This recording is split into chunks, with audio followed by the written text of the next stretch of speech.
Bismillah, buku Filsafat Ilmu, Perspektif Barat dan Islam, karya Dr. Aden Husaini. Kompromi akal dan wahyu. Terkait posisi akal dan wahyu yang terkadang berbenturan, Ibn Taimiyah dalam hal ini memberikan perhatian khusus.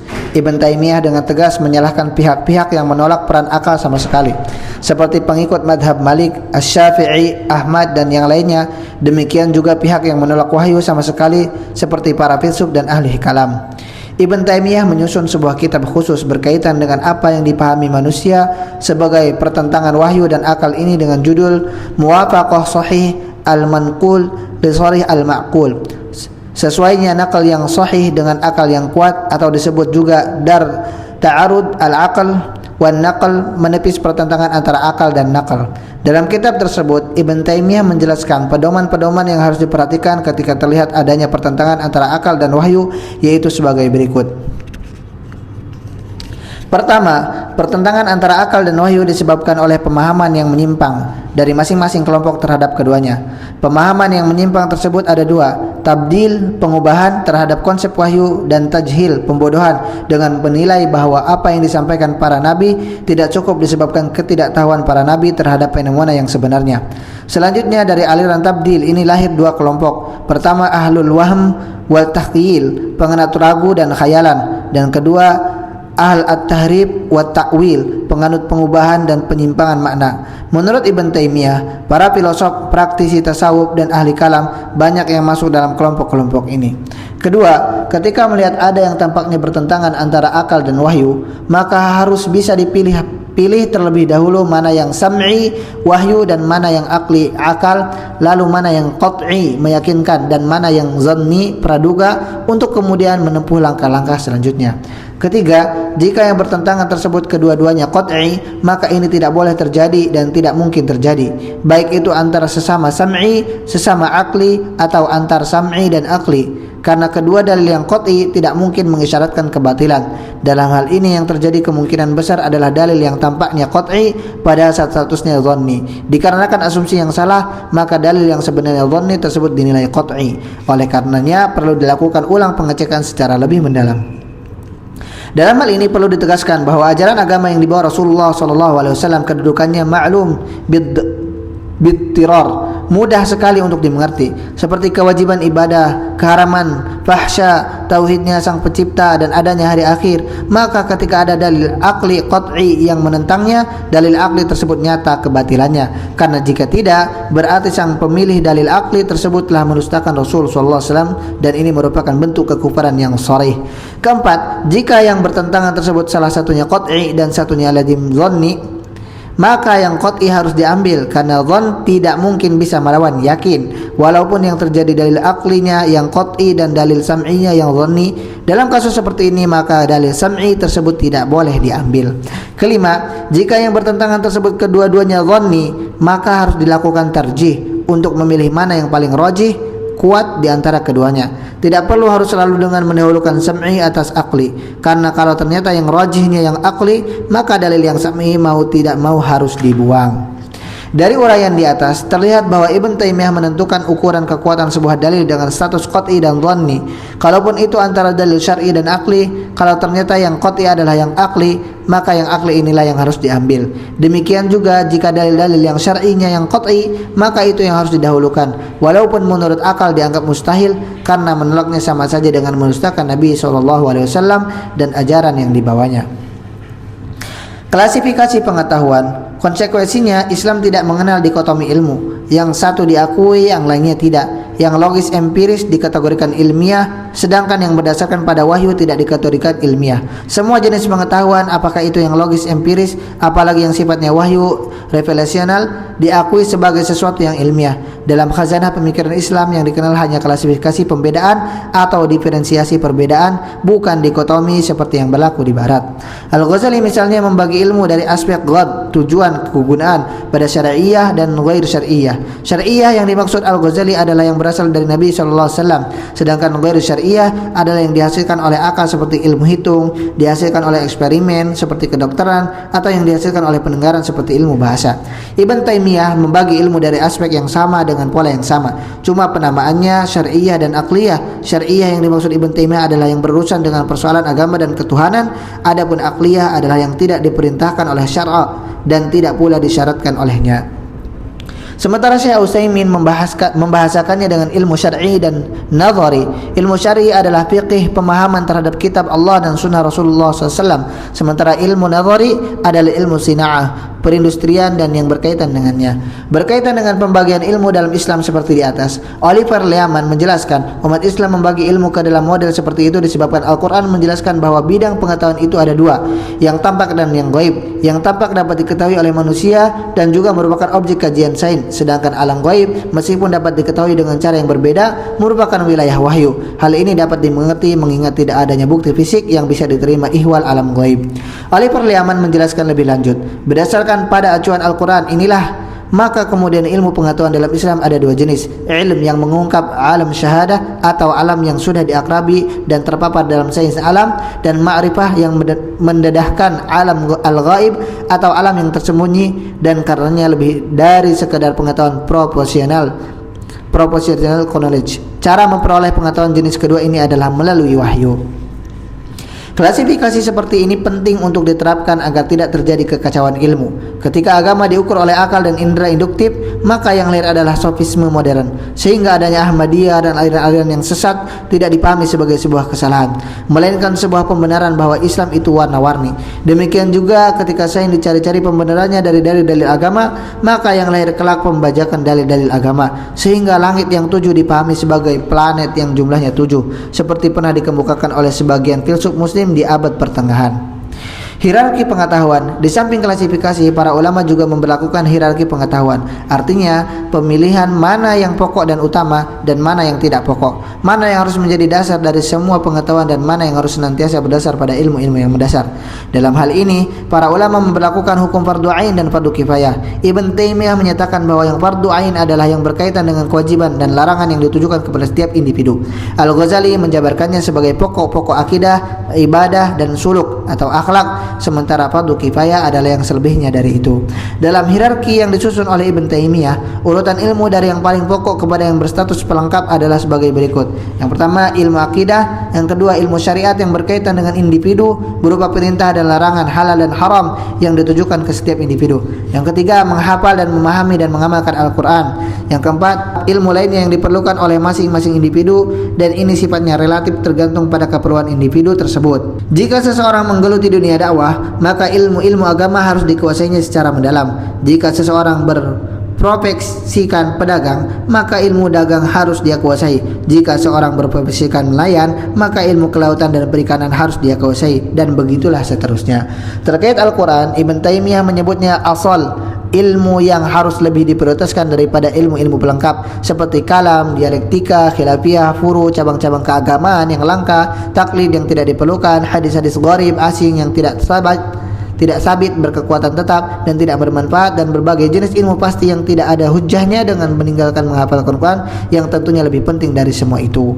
Terkait hierarki ini, Ibn Taimiyah menegaskan bahwa walaupun kedua jenis ilmu itu diakui sebagai ilmu, akan tetapi tetap kategori ilmu yang bermanfaat seperti yang sering disyaratkan Rasulullah SAW adalah ilmu yang bersumber pada wahyu. Artinya, segala sesuatu yang berkaitan dengan ilmu, asas kemanfaatannya akan ada jika tidak bertentangan dengan ajaran yang dibawa oleh Rasulullah SAW atau agama. Lebih jelasnya bisa disimak dari penjelasan Al-Atas tentang hierarki ilmu. Menurutnya, hubungan antara kedua kategori ilmu pengetahuan antara ilmu agama dan dunia sangat jelas.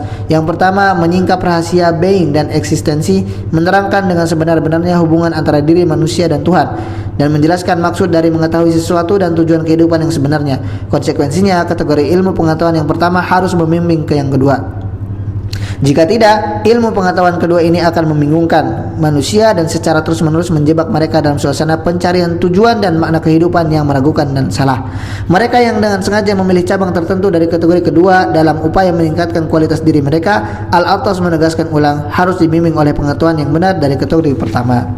Dari kajian tentang konsep ilmu di atas dapat diambil beberapa simpulan, yaitu sebagai berikut. Pertama, penanaman nilai kebenaran. Kepastian untuk mengetahui dan kemungkinan untuk mencapainya harus sudah ditanamkan sejak dini. Anak-anak didik harus terbebas dari filosofis yang merupakan ancaman paling berbahaya bagi ilmu pengetahuan. Yang kedua, semua ilmu pengetahuan yang diajarkan pada anak didik harus sudah bersih dari nilai-nilai sekuler. Cara yang dapat ditempuhnya adalah dengan memastikan semua ilmu pengetahuan yang diajarkan terbimbing oleh ilmu syariat. Artinya, tidak ada lagi ilmu pengetahuan yang mengandung nilai-nilai yang mengingkari ketuhanan dan agama. Tidak ada lagi pula ilmu pengetahuan yang merusak nilai-nilai kemanusiaan dan keharmonisan alam sebagaimana telah diajarkan oleh wahyu. Dalam hal ini, maka melakukan islamisasi ilmu pengetahuan kontemporer sebagaimana diusulkan oleh Al-Atos menjadi solusinya.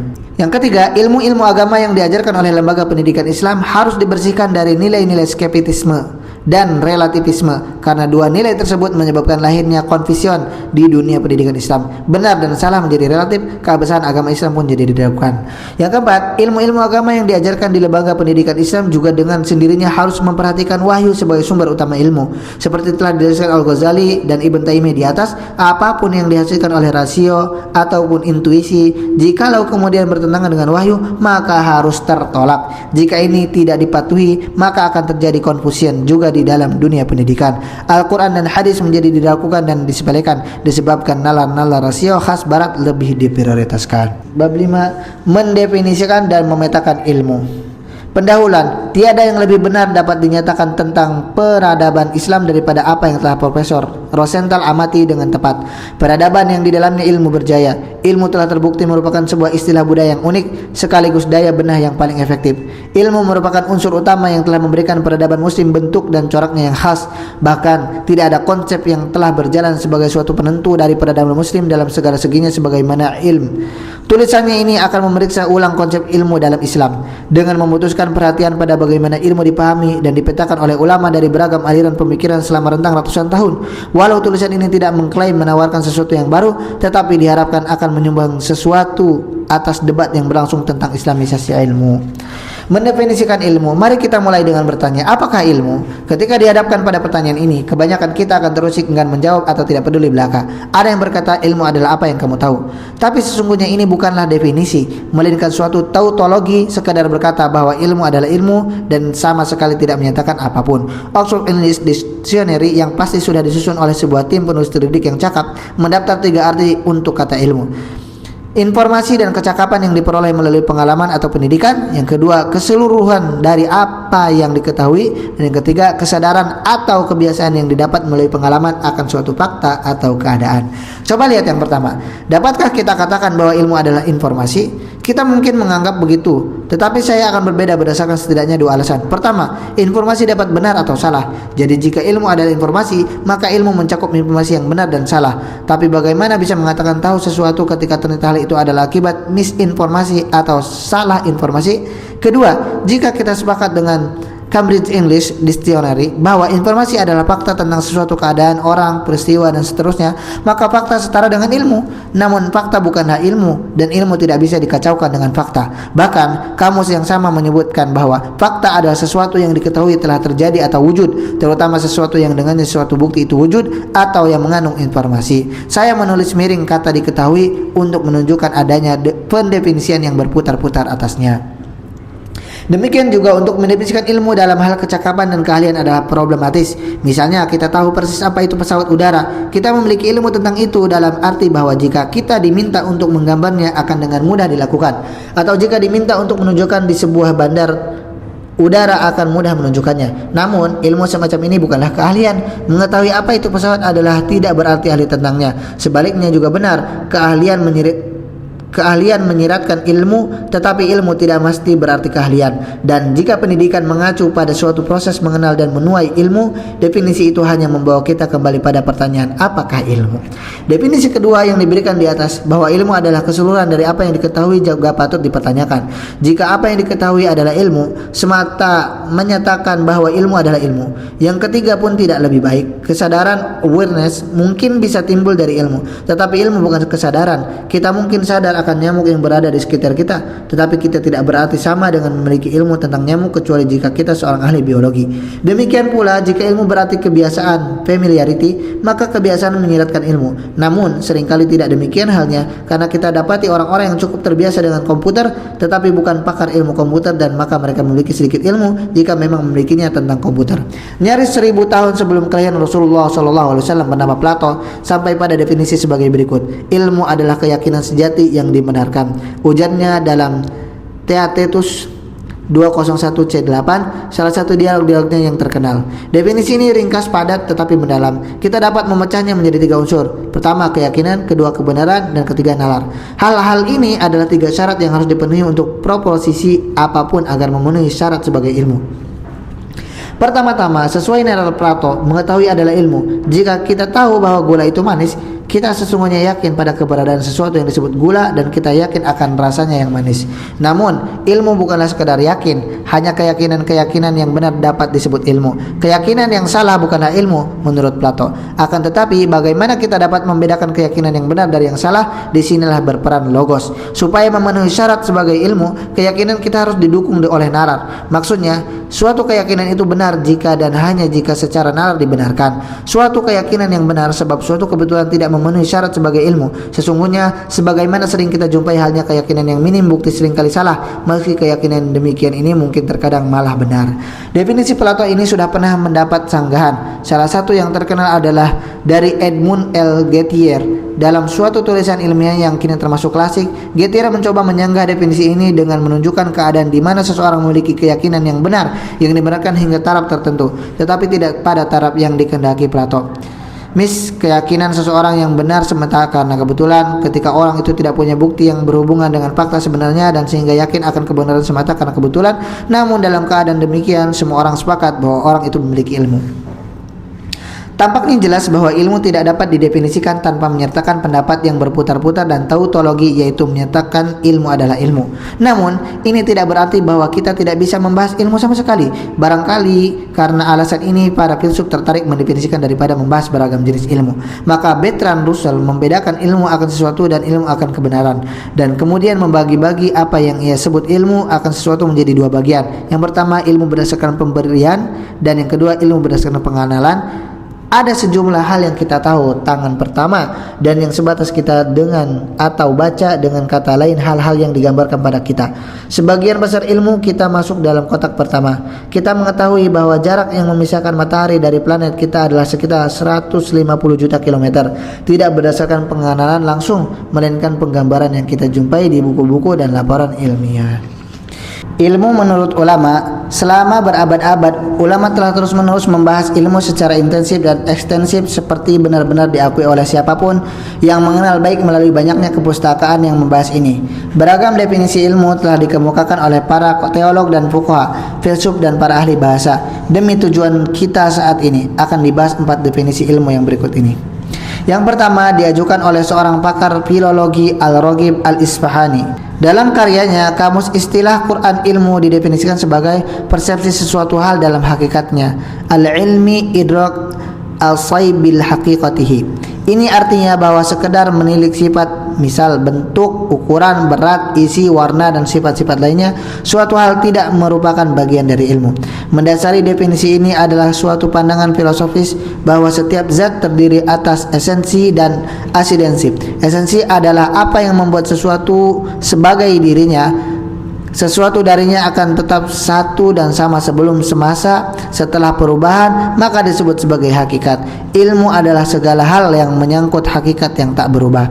Definisi kedua diberikan oleh Hujjat al-Islam Imam Ghazali, wafat 505 atau 111 yang memberikan ilmu sebagai pengenalan sesuatu atas dirinya. Ma'rifat al-syai' ala ma huwa bihi.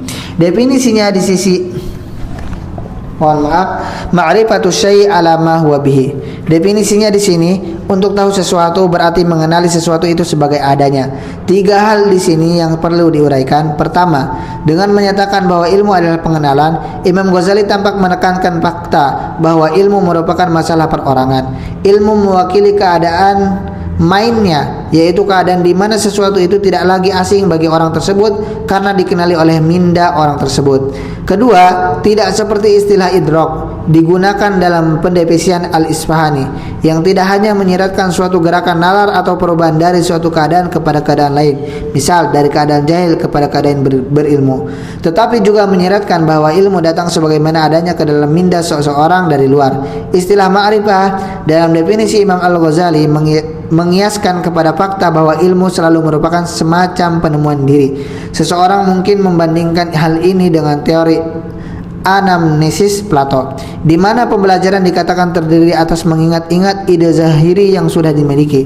Poin lain yang relevan terdapat pada ungkapan ala ma huwa bihi. Dalam pandangan Imam Al-Ghazali, kita tidak dapat mengklaim memiliki ilmu sesuatu kecuali jika dan hingga kita tahu sesuatu itu apa adanya.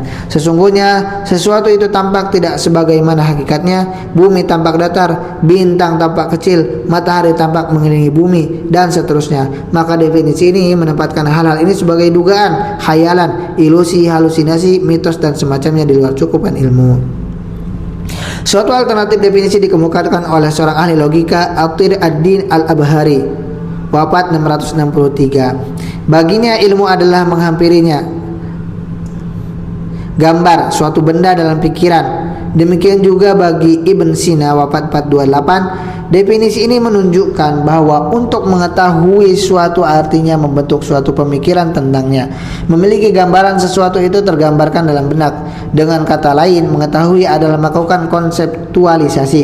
Ilmu adalah representasi mental atau konsepsi suatu hal yang diketahui si orang yang mengetahui, menyebabkan terjadinya perbedaan modern antara ilmu konseptual dan ilmu proporsional. Yang sayangnya gagal dipertimbangkan definisi ini, karena kita tahu tidak hanya apa sesuatu itu, tetapi juga bagaimana, di mana, kapan, dan mengapa sesuatu itu begini dan begitu. Ilmu kita tentang ular misalnya, biasanya tidak terbatas pada hanya memiliki gambarannya pada benak kita dan menjadikan kita awas kala menghadapinya, tetapi juga disertai dengan serangkaian keyakinan tentang fakta bahwa ular adalah hewan ganas, agresif, yang serangannya dapat mengakhiri nyawa seseorang. Al-Sarif Al-Jurjani, wafat 816, dalam bukunya Ta'rifat mendefinisikan ilmu sebagai tibanya minda pada makna sesuatu. Definisi ini dipertimbangkan oleh Ali Chelebi Kinalizadeh, wafat 979, sebagai yang terbaik yang ia ketahui. Definisi inilah dan yang lebih awal oleh Ibn Sina dan Al-Abhari yang Profesor Syed Muhammad Naqib Al-Attas telah disintestikan dalam monografnya berjudul The Concept of Education in Islam. Menurutnya, ilmu paling tepat didefinisikan sebagai tibanya makna dalam jiwa sekaligus tibanya jiwa pada makna. Satu hal yang menjadi jelas dalam definisi gabungan ini, ilmu adalah tentang makna. Benda, fakta, atau peristiwa apapun dikatakan diketahui oleh seseorang jika ia bermakna baginya. Jadi kucing tidak tertarik kepada uang justru karena kucing tidak tahu makna uang. Bagi hewan seperti kucing, uang tidak bermakna. Makna uang tidak mencapai mindanya, dan juga sebaliknya, minda kucing tidak memahami makna uang. Sekarang, makna mengungkapkan hubungan antara benda, maksudnya bagaimana benda dan peristiwa tunggal saling berhubungan, menentukan definisi keragaman tempat, peran, fungsi, dan seterusnya dalam sistem manapun di linguistik, logika, ilmiah, sosial, politik, ekonomi, hukum, atau selainnya mereka berasal. Semakin kita tahu tentang sesuatu, semakin bermakna sesuatu itu bagi kita, dan maka semakin kita membicarakannya, menganalisanya secara rinci dan menjelaskannya secara panjang lebar. Dengan definisi ini, Al-Attas secara tepat menunjukkan fakta bahwa dalam proses kognisi minda tidak semata resipien pasif seperti tabula rasa, tetapi juga yang aktif dalam arti mengatur dirinya menjadi siap untuk menerima apa yang ingin diterimanya secara sadar serta secara selektif. Tidak semua ulama setuju dengan definisi konseptual ilmu ini. Mahaguru Sufi asal Andalusia Ibn Arabi, wafat 638, misalnya mendefinisikan ilmu sebagai penerimaan mental atas ilmu tentang segala hal dalam batas dirinya apa adanya. Tahsib al-qalb amran ma ala had ma huwa alaihi dzalika al-amr. Baginya ilmu adalah sifat yang dianggap berasal dari minda melalui penerimaan tersebut, sehingga minda itu disebut yang mengetahui dan segala hal disebut sebagai yang diketahui. Maka Ibn Arabi menolak gagasan terkenal yang dikemukakan oleh para ahli logika yang menyatakan bahwa ilmu terdiri atas konsepsi mental, tasawur, dan keyakinan tasdik.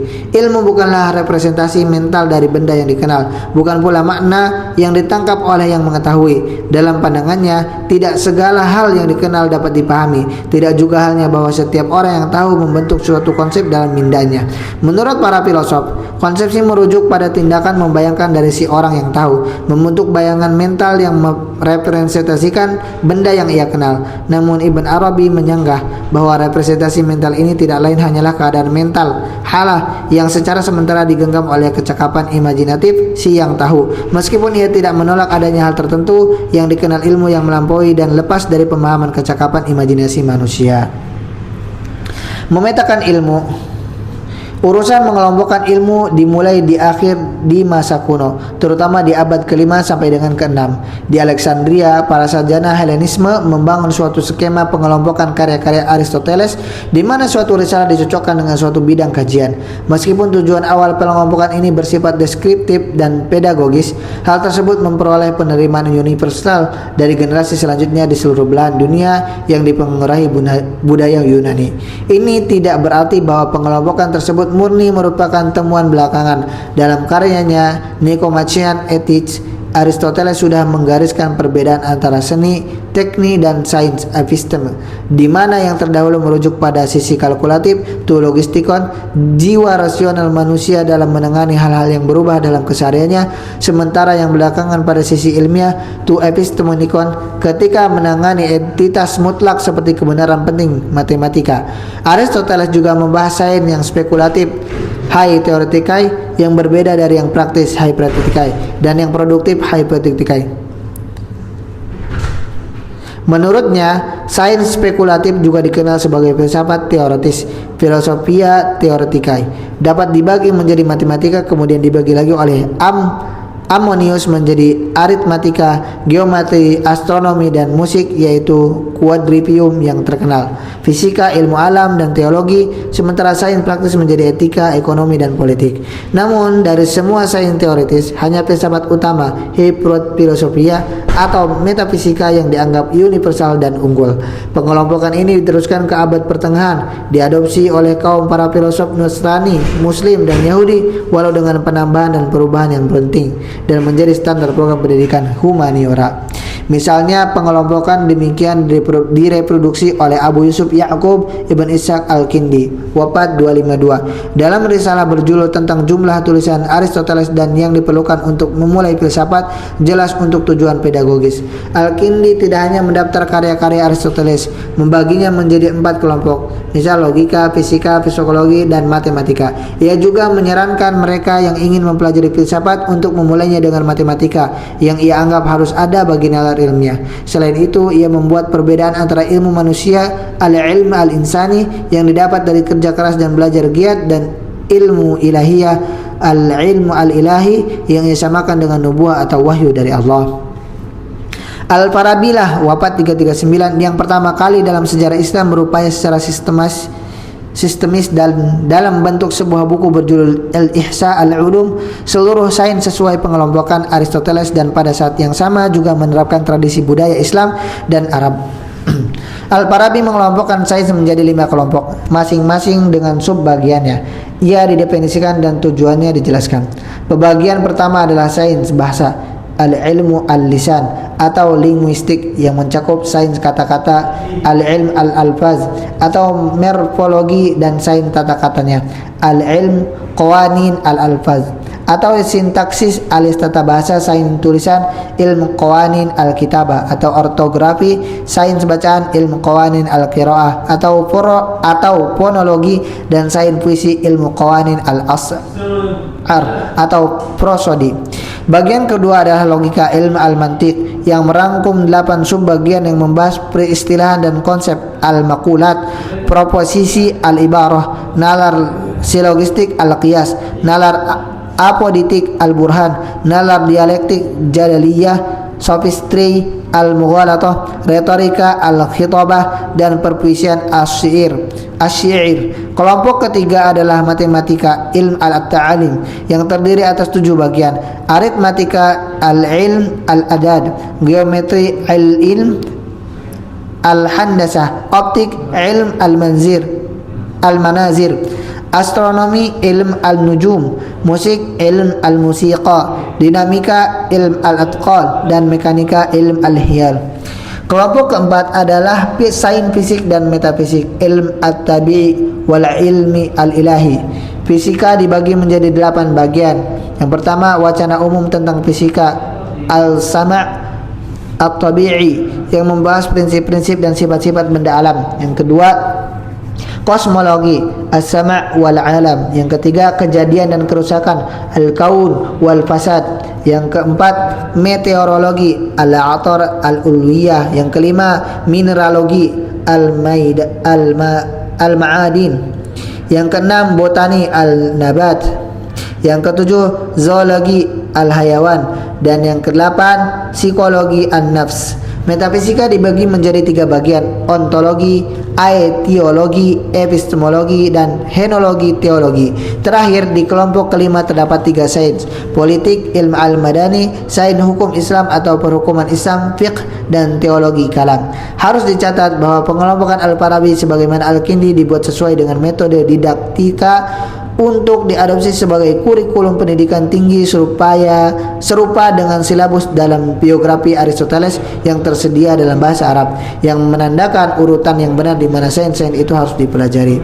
Seorang polimat, pakar serba bisa terkenal, Ibn Sina, telah menawarkan 3 skema berbeda pengelompokan dalam beberapa karyanya. Dalam risalah khusus berjudul Fi Aqsamil Ulum Al-Aqliyah tentang pembagian sains intelektual, ia melakukan elaborasi pengelompokan apa yang disebut sains intelektual atau rasional, yang sering dibedakan dari sains tradisional, al-ulum an-naqliyah. Sebagaimana Aristoteles dan Al-Farabi sebelumnya, Ibn Sina membagi sains menjadi teoritis, nazari, dan praktis amali. Sasaran sains teoritis adalah untuk mendapatkan kebenaran dan kepastian husul al-i'tiqad al-yaqini tentang hal-hal yang wujud secara objektif dan mandiri dari manusia dan perbuatannya. Maka teologi dan metafisika termasuk dalam sains teoritis. Sains praktis memiliki tujuan yang beda. Sains ini dipelajari tidak demi memperoleh kebenaran atau kepastian tentang dunia, melainkan untuk mendapat pandangan yang benar tentang hal-hal yang diperlukan manusia agar menjadi baik, yaitu memiliki kehidupan yang baik sebagai individu, anggota keluarga, dan warga. Singkatnya, sementara sains teoritis mengurus kebenaran al-haq, sains praktis adalah cara menemukan kebaikan al-khair. Sains teoritis memiliki 3 kelompok. Yang terbawah adalah sains alami. Di pertengahan, sains matematika dan metafisika dianggap yang tertinggi. Sains alami ditempatkan di bawah karena berurusan dengan hal-hal yang secara logis dan ontologis berkaitan dengan masalah dan perubahan fisik, seperti sains benda-benda bundar dan 4 unsur alam seperti serangkaian keadaan seperti gerak dan diam, alterasi dan transformasi, kejadian dan kerusakan, dan sifat-sifat yang menyebabkan keadaan ini semua. Sains matematika agak unik karena mengkaji entitas abstrak yang berkaitan dengan hal-hal yang ontologis walau tidak logis, seperti bilangan, bentuk, dan bangun. Bedanya, apa yang dipelajari oleh metafisika sepertinya abstrak, entitas yang sekaligus secara ontologis dan logis mandiri dari individualitas dan universalitas, kausalitas, dan seterusnya. Sains praktis ada 3 macam. 1 macam berurusan dengan kesejahteraan manusia sebagai pribadi, yang satunya dengan manajemen manusia sebagai anggota rumah tangga, dan yang terakhir sebagai warga negara. Yang pertama dikenal dengan etika, yang kedua ekonomi, dan yang terakhir politik. Ibn Sina secara tersurat menyebut Nicomachean Ethics-nya Aristoteles dan Republiknya Plato sebagai rujukan yang harus ada soal ini. Ibn Sina memilih lebih jauh sains alamiah menjadi 2 kelompok, prinsip dan akibat. 8 sains termasuk dalam kelompok prinsip. 1. Fisika, kedua tentang langit dan alam semesta, ketiga kejadian dan kerusakan, yang keempat tentang gejala meteorologis, yang kelima tentang mineral, yang ke-6 tentang tumbuhan, yang ke-7 tentang hewan, yang ke-8 tentang jiwa, ruh. Sains alamiah akibat terdiri atas 7. Kemudian tentang kedokteran, astrologi, ilm al-ahkam an-nujum, yang ketiga fisiogonomi, ilm al-firasah, yang keempat oniromansi, ilm al-ta'bir. Yang kelima, sains ajimat, ilm at-talisman. Yang keenam, teurgi atau sulap, ilm al-miranjiyat. Dan yang ketujuh, alkimia, ilmu alkimia. Sains matematika mencakup 4 bagian utama. Aritmatika, ilm al-adad. Yang kedua, geometri, ilm al-handasah. Yang ketiga, astronomi, ilm al-hay'ah. Yang keempat, musik, ilmu al-musiqa. Masing-masing dibagi lebih lanjut. Aritmatika menjadi seni hitung, India dan aljabar. Geometri menjadi geodesi, ilmu al-masahah. Rekayasa, amal al-hiyal. Optik, ilmu al-manazir wal maraya. Sains berat dan keseimbangan, ilmu auzan wal mawazin. Mekanika, amal jar al-atqal. Dan hidrolika, ilmu naqal al-miyah. Astronomi menjadi seni membuat tabel astronomi dan kalender, ilmu al-zizat wat taqawim. Dan musik menjadi seni memainkan peralatan musik. Metafisika dibagi menjadi 5 bagian utama. Yang pertama, kajian konsep umum al-mawjudat al-ammah atau ontologi. Yang kedua, prinsip dan dasar al-usul wal madi, sains. Yang ketiga, tentang kebenaran awal al-haq al-awwal. Yang keempat, tentang zat spiritual primer dan sekunder al-jawahir al-ruhaniyah. Yang kelima, tentang hubungan antara zat langit dan bumi. 3 bagian akibat mencakup penyelidikan atas sifat dan modalitas wahyu al-wahyu dan inspirasi al-ilham. Gejala peristiwa ajaib, keramat wa mukjizat, sifat kenabian, analogi dan eskatologi, ilmu al-ma'ad.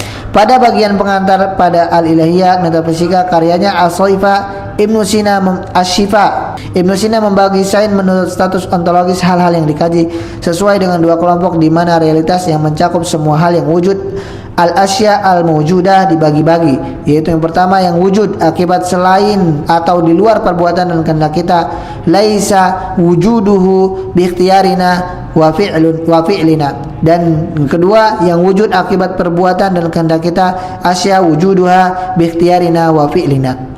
Di antara para usuliyin yang memberikan sumbangsi atas tema bahasan kita, 2 yang layak kita sebut, yaitu Ibn Hazm wafat 456 dan Imam Al-Ghazali wafat 505. Seorang ulama produktif asal Andalusia, Ibn Hazm dikenal sebagai seorang faqih ahli filsuf. Konsepnya tentang ilmu antara lain dijabarkan di Tauqib, sebuah risalah yang tulis menanggapi pertanyaan yang dialamatkan kepadanya tentang status sains kuno, ulum al-awail dan revealed knowledge ilma ja'at bihi an-nubuwah. Ia menegaskan bahwa yang terdahulu terdiri atas filsafat dan logika, merupakan ilmu yang bermanfaat dan utama karena mengandung ilmu tentang alam dan menawarkan analisis konseptual atas hal-hal yang menjadi general dan spesies, universal dan partikular, substansi dan asidensi, sembari menuntun kepada kebenaran dengan memberikan bukti-bukti rasional. Demikian juga dengan matematika, kedokteran dan astronomi. Namun seberapapun bermanfaatnya sains-sains ini, Ibn Hazm enggan berkomentar tidak dapat mengalahkan keunggulan revealed knowledge yang Nabi teruskan kepada kita. Ini karena yang terakhir memberikan apa yang ruh manusia perlukan demi kebahagiaan dan keselamatannya baik di dunia maupun di akhirat. Dalam takribnya, Ibn Hazm menyebutkan 12 sains utama yang ia anggap bermanfaat bagi manusia setiap saat dan yang menjadi asal sains lainnya. Yang pertama, sains Al-Quran. Yang kedua, sains hadis. Yang ketiga, fiqih. Yang keempat, logika. Yang kelima, tata bahasa. Yang keenam, leksikografi. Yang ketujuh, puisi. Yang ke-8, sejarah. Yang ke-9, kedokteran. 10, matematika.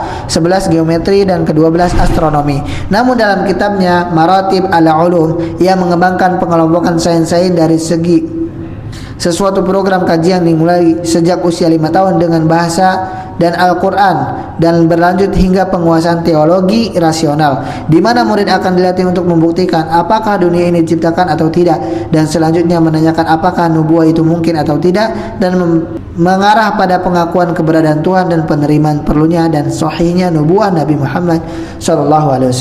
Beralih ke Imam Ghazali, kita jumpai pengelompokan ilmu yang cukup berbeda dalam karya monumentalnya Ihya Ulumuddin, kebangkitan ilmu-ilmu agama. Bab pertamanya diperuntukkan menunjukkan secara panjang lebar membahas tentang ilmu. Imam Ghazali memperkenalkan dua kelompok besar ilmu: sains-sains praktek keagamaan, ilmu al-muamalah, dan sains-sains pengungkapan ruhiyah, ilmu al-mukasyafah. Yang pertama merujuk pada ilmu yang berurusan dengan persyaratan untuk memperoleh yang kedua. Sains-sains pengungkapan ruhiyah adalah apa yang dibicarakan oleh Nabi secara tersirat dan singkat melalui perlambang dan kiasan, bil ramz wal isyarah ala sabili at-tamthil wal ijmal. Sains-sains praktek yang keagamaan dibagi menjadi sains eksoterik zahir, mencakup kegiatan fisik seperti ritual dan kebiasaan, dan sains esoterik batin berhubungan dengan kegiatan ruhiyah, hati dalam hubungannya dengan dunia malaikat di luar persepsi indrawi. Selanjutnya, Imam Al-Ghazali berdasarkan sebuah hadis yang menyatakan bahwa menuntut ilmu itu wajib bagi setiap muslim, telah mengelompokkan ilmu menjadi fardu ain, tugas perorangan, dan fardu kifayah, kewajiban kelompok. Yang pertama menunjukkan sains-sains yang setiap muslim yang waras harus mengetahui terkait dengan persyaratan dan larangan agama. Al-ilm bi kaifiyat al-amal al-wajib fi'luhu au tarkuhu. Sedangkan yang kedua mencakup sains-sains yang penguasaannya wajib hukumnya bagi suatu masyarakat muslim secara keseluruhan dan tidak mengikat bagi tiap individu muslim karena dapat dilaksanakan oleh sebagian saja dari mereka. Ilmu yang masuk kelompok kedua lah fardu kifayah yang amat panjang lebar dijelaskan oleh Imam Ghazali. Pertama, ia membaginya menjadi sains-sains agama syariah diambil dari dan berkisar tentang wahyu Allah dan sunnah Rasulullah SAW, dan yang non agama goir syariah diperoleh melalui nalar, pengalaman, percobaan, dan konsensus. Kemudian sebagaimana sains-sains agama dibagi menjadi yang terpuji dan yang tercela, demikian juga yang non agama dibagi menjadi tiga bagian: yang terpuji, yang tercela, dan yang diperbolehkan. Pembahasan kita tentang pengelompokan ilmu dalam Islam tidak akan sempurna tanpa melihat karya-karya terkait dari Al-Suyuti wafat 911 dan Taskop Ruzadeh wafat 968. Namun karena ruang dan waktu yang terbatas, kita tidak akan membahas pengelompokan ilmu mereka. Penutup, kita tidak dapat melebih-lebihkan fakta bahwa peradaban muslim dibangun di atas dan dipenuhi oleh ilmu. Tulisan di atas dimaksudkan untuk memberikan sekelumit besarnya rasa ketertarikan ulama yang telah menunjukkannya dalam pembicaraan yang serius tentang ilmu dan mengungkapkan sikap umum mereka terhadap sains. Apakah untuk tujuan didaktik atau pedagogik, bibliografis, filosofis, atau agama, ulama mulai melakukan katalogisasi dan pengelompokan bermacam disiplin sejak abad 3 Hijriah atau 9 Masehi. Tidak diragukan lagi memiliki kesungguhan pada prinsip-prinsip dasar Islam. Namun ulama salaf cukup berwawasan luas untuk menyebut sains-sains kuno dan asing. Sikap terbuka yang secara pasti diungkapkan oleh Al-Kindi. Kami tidak seharusnya malu menghargai kebenaran dan memperolehnya dari manapun asalnya, bahkan jika itu berasal dari ras yang jauh dan bangsa yang berbeda dari kita. Dihadapkan pada sedemikian banyak rangkaian ulum al-awail, ulama mampu menyatukan sains-sains yang diterima dari Yunani, Persia, dan India seperti kedokteran, astronomi, dan matematika ke dalam skema epistemik Islami. Proses penyaringan dan pemilihan, pencetakan ulang dan pemurnian sebelum asimilasi dan apropriasi bahan-bahan keilmuan asing yang panjang dan rumit inilah yang disebut Islamisasi. Sesungguhnya mengingat sedemikian banyaknya jumlah ilmu dan informasi yang kita dapatkan saat ini, pentingnya mendefinisikan dan memetakan ilmu tidak lagi perlu dianggap keberlebihan, kecuali kita salah mengira tembaga sebagai emas dan kesesatan sebagai kebenaran.